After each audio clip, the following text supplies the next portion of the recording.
and that's one of the things I wanted to mention too, is that if you look now, I'm working on my 42nd play, and if you, I don't think in modern playwriting, there's nothing that's the equivalent of Shakespeare's soliloquies. But if you look at me, I've really reinvented and reinvigorated the idea of soliloquies.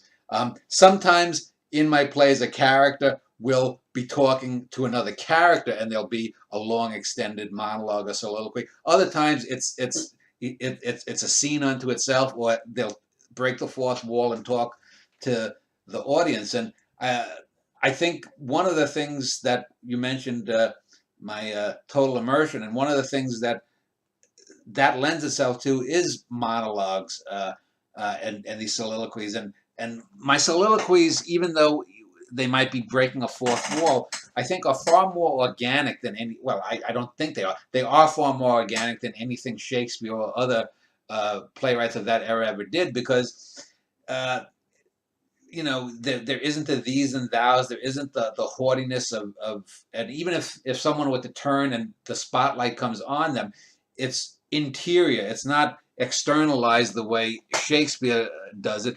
And it's kind of amazing that between Shakespeare uh, and me, there really isn't any playwright that I know of that really has monologues or soliloquies that, and there's like a 400-year gap almost between that. And it's sort of inadvertent. I didn't set out to do it, but it just evolved naturally with the plays that I've written. And since a lot of them are personal, and since this is the Danny Wagner thing, I don't know if I would do that. For example, at some point I will get to do a small percentage of the plays that are historical, maybe, or totally involve non-Danny Wagner verse characters.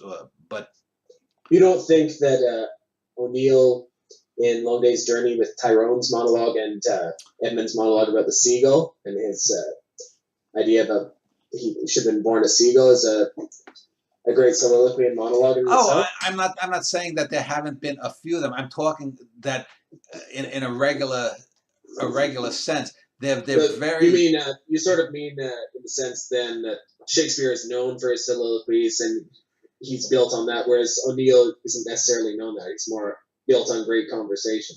Yeah, and you can look at some of the monologues in some of Ibsen's plays. So there are some monologues, but they're not. They are monologues that. Uh, how could I put it? Uh, there's a preciousness to them. When Danny is talking about Chia, for example, here there isn't there. I mean, it's obviously a play and it's obviously an artifice, but there's a realism to the way he speaks about it. There Well, isn't there's the. more of a flow, is what you're saying. So Yeah. the two Jennies are talking about what's happening to them, and then it leads into him. It's still tangential to what they're speaking about, but it flows and it's organic in that sense.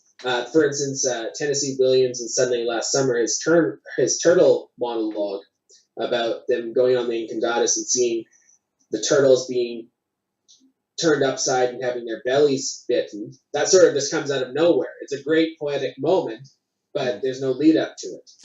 Yeah, and just mentioning that, I was thinking about the Melville chapter that I quote in A Norwegian in the Family, the Grand Armada, and seeing when he's, and it just dawns on me that probably the only writer that really has monologues that could be considered Shakespearean.